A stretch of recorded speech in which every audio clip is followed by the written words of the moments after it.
Hello, and welcome to the Effective Leadership Podcast YouTube channel with Wale Edekala. We're here to help you understand the principles and practical applications of healthy leaders. Our world needs great leaders. Here you can learn strategies on how to lead yourself and your organization effectively. Thank you for joining today. Now here's your host, Wale. If you don't train them, don't blame them. Yes, that is a true statement. See, I love to say this statement everywhere I go, especially to leaders, because I've seen leaders who expect things to get better without getting better. I've seen leaders who expect people to grow suddenly without being intentional about the growth of their people. In this video, I want to share 4 types of vision people in every organization. And as a leader, I want you to be exposed to these 4 types of people so that you can learn how to invest in them and transform your organization. Let's get into the teaching. All right, welcome back.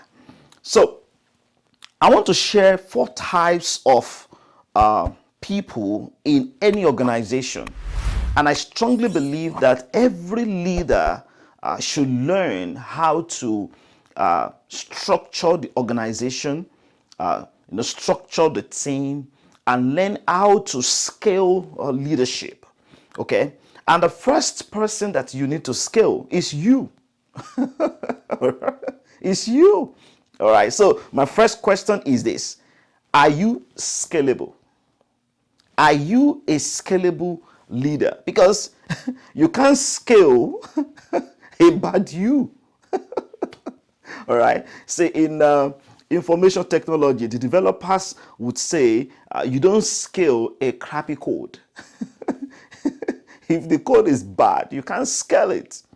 So if you are not a good leader, don't scale yourself, because you won't like the end product. Okay, you won't like what the future will produce. So it is imperative for you to grow yourself as a leader and then scale yourself. Let me share with you the 4 types of vision people that we have in every organization. The first type, in fact, before I get into that, let me quickly share the kind of structure that Jesus had when he was here on earth. Just imagine, Jesus wanted to transform the world. He came from heaven, from eternity to time, and then came as a baby. Imagine God coming as a baby to transform the world. And when he came, when it was time for him to start this assignment, he recruited 12 people. Imagine, he wanted to transform the world. He wanted to have a global business, and he recruited 12 people by himself. Remember, he selected the 12 by himself. The 12 did not select him. Okay, that's the first nugget that I need to quickly give you as a leader. So Jesus had a structure. He had a structure in place. He had his 3. Okay, he had his 12. He had his 70, and he had the crowd. Okay, Jesus had his 3, he had his 12, he had his 70, and he had the crowd. So places that were very important to him, he took the 3 there. Okay, places that were not as important compared to places he took the 3 to, he took the 12 there. He sat down with the 12. He broke down the parables. He showed them the keys of the kingdom. He made them to know that you have the keys of the kingdom. You have the authority. He gave them the authority. He poured himself into them. All right. He spent time with them. All right. And then he had his 70. He also impacted his 70. He sent them out at some point. And then they had the power to cast out demons. They came back and he celebrated with them because they also had the power. Then he had the crowd. The crowd, they were following him because of bread, miracles. They were following for because of miracles. So Jesus did not spend the same time he spent with the 12 with the crowd. Okay? All right, please, I want you to follow me carefully. Jesus spent more time with the 3 and the 12. He spent more time with the 3 and the 12. Many times, I see leaders investing all their life with the crowd. They spend more time with the crowd than the 3 and the 12. If you want to transform your organization, you need to identify your 3 and your 12. So let me ask you, who are your 3 and who are your 12? So don't worry about one that is going to betray you. Okay, that's okay. In every 12 you will find one. But can you just pour yourself in them? Jesus knew that he would betray him. He knew. He knew he was needed. He was needed. So don't worry about that. Don't worry about people who you are observing, of course they're part of your 12, but you are feeling like this person, may likely betray me, and because of that, you stop investing in that person. Okay, invest in all of them. Invest in them. Invest in them. Okay.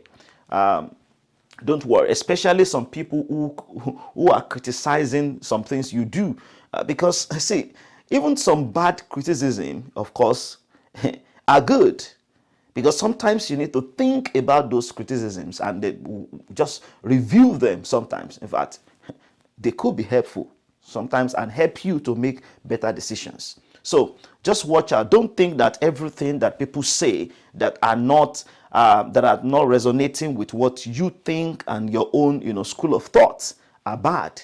So sometimes those feedbacks can as well help you to make better decisions. So let's come back to this.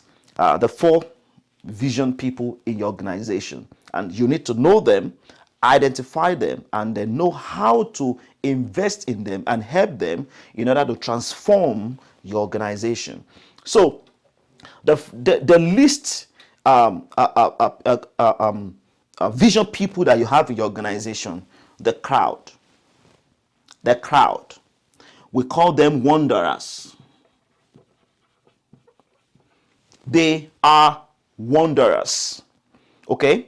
They are wanderers because they are wanderers. Okay? Share the vision, they won't get it. They won't understand it, and they won't go for it. Okay? No matter what you say, they won't understand it, and they won't go for it. They will keep on wondering, what are they doing here? What is going on here? Because they are always coming for the bread. Okay, they are coming for the bread. They are coming for the miracles. And when things are tough, okay, they turn back. Okay, so they are always there, wanderers. And then your 70, they are followers. You have your followers. The followers, they will see, definitely, they will see it. They will see the vision. You share the vision, they will see it, but they won't go for it until you push them to go. Okay? When you push them to go and you let them understand the potentials that they have, that, hey, you have the potential to go. Go for it. Go for it. You can do it. It's possible. You can make great things happen. Go. Just like Jesus sent the 70 out to them to go, and they came back with good news. Of course, because they got results. So the followers, they will keep on following if you don't encourage them to do something about your vision. And that's why you don't just assume that people know what to do. You need to identify this group of people. There are some people who are going to just be seated. They have great ideas. They can make great things happen. And it could be in your church, or maybe in your team, or in your organization, or in your family. Of course, and that's why we need to understand our children. You need to understand who is a follower? Who do I need to keep on encouraging? Okay, so that they can move from followership into the next level. And that next level is what we call the achievers. The third level, they are the achievers. The achievers, they will see it and then go for it. So these people, this group of people, they will see your vision and they will go for it.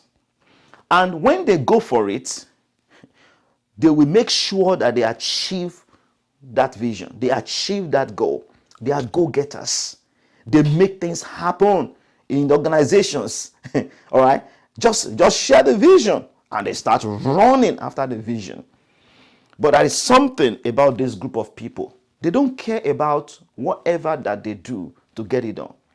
In the process of achieving the goal, they don't care about what happens. Sometimes they hurt people. They say things that they ought not to say. They step on toes. They do everything that is possible to make sure that they achieve whatever that they plan to do, because they are go-getters, they are achievers. And after getting the things done, the leader, have to go back again and start, cleaning the mess. All right, they are go-getters. But there is something about these people. They understand the vision, they go for the vision, but they don't help others to see the vision. And that's why you need your three. And these people are called leaders. These leaders, they know the way. No. They go the way, and then they show the way. They know, they go, and they show. And these are the kind of people that you need in your organization in order to transform your organization completely. Because leaders know the way, go the way, and show the way. If you want to transform things around you, you need to identify your three. Who are the people who are seeing what I see? Who are the people who understand my heart? Who are the people who are going the way? And as well showing others how to go the way and why they should go the way, even without encouraging them to show others. All right? Because they are leaders. They are initiators. They are creators. Okay? They are leaders. They are there to make things happen. They are your pillars. They are your pillars.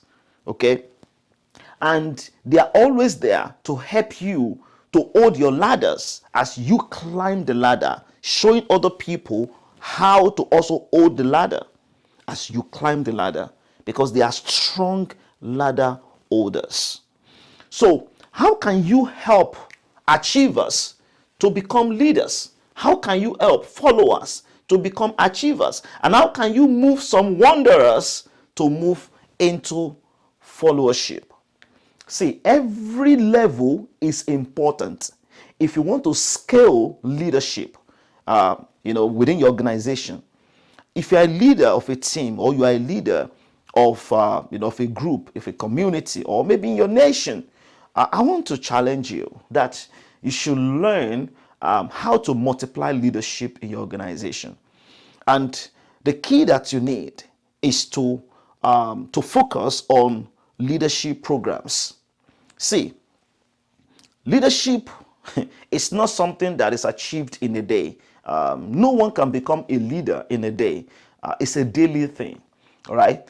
It's a matter of growth mindset. It's a matter of self-development. It's a matter of the mindset. Okay, as the leader. So everything starts and stops with you, and that's why everything rises and falls on leadership. So if something is not going well in a team, in an organization, in a nation, in a family, definitely everyone blames the leader, because everything rises and falls on leadership. And that's why I want to encourage you today that you should focus on improving and multiplying leadership in your organization. Do you have a leadership program? Do you have a system of growth in your organization? Do you have the right structure that helps the people to understand how to grow and how to move from one level to the other? Do you have the right system in place? I want to encourage you that you should, create a system of growth. Create it as the leader. Everything starts and stops with you. Create a growth system in your organization, and everything starts with you. If the leader does not have a growth mindset, don't expect a growth system in the organization. Jokingly, I usually say this whenever I'm having a workshop that how do you expect the president of a nation to paint a picture of a vision in the nation if the president does not have a personal vision, if the president does not have a family vision? How do you expect the president that does not have a personal vision, a family vision, to have a national vision? It doesn't work that way. And that's why everything begins with the leader. Everything begins with the leader. In 2020, I define leadership as the ability and the capacity to inspire people to do what they thought they couldn't do with a sense of purpose and vision. See, the key word that I love in that definition is inspire. Leaders inspire. It is your responsibility to create a system of growth and then inspire the wanderers to become followers so that they can see. Those who can see so that they can see. Sometimes it requires prayers. For a pastor, it requires prayers. Okay? Remember, Elisha prayed for the servant that couldn't see that that they had many warriors with them than the warriors that were with the enemies. If the servant couldn't see, he was frightened because he couldn't see, because he was blind.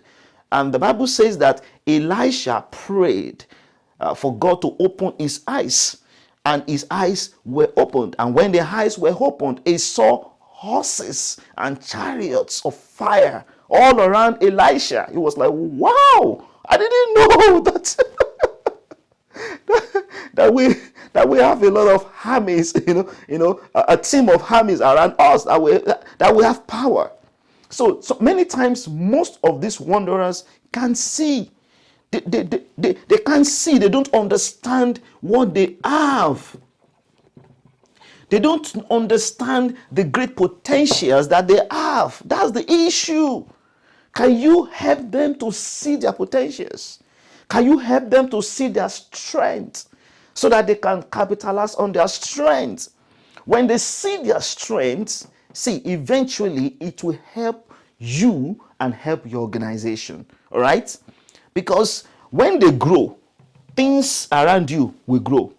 So help them to grow, to become followers. Help them to grow, to become achievers. Help achievers to grow, to become leaders. And that's how to multiply leadership in your organization. So I encourage you that you should get into a leadership program. And if you have a program right now, review the program, do an assessment, check if that program is really productive. Okay, visit our website, theleadershipchannel.org. Learn more about some of the programs that we have, and let's see how we can partner with you to support you to scale leadership in your organization. Thank you very much for watching this video, and I will see you in the next one. God bless you, and bye for now. Thank you for listening to the Effective Leadership Podcast with Wale Adekala. Go out and execute what you learned today. You can change the world by being the change and making a difference. If you enjoyed today's podcast, be sure to like and subscribe. See you next time.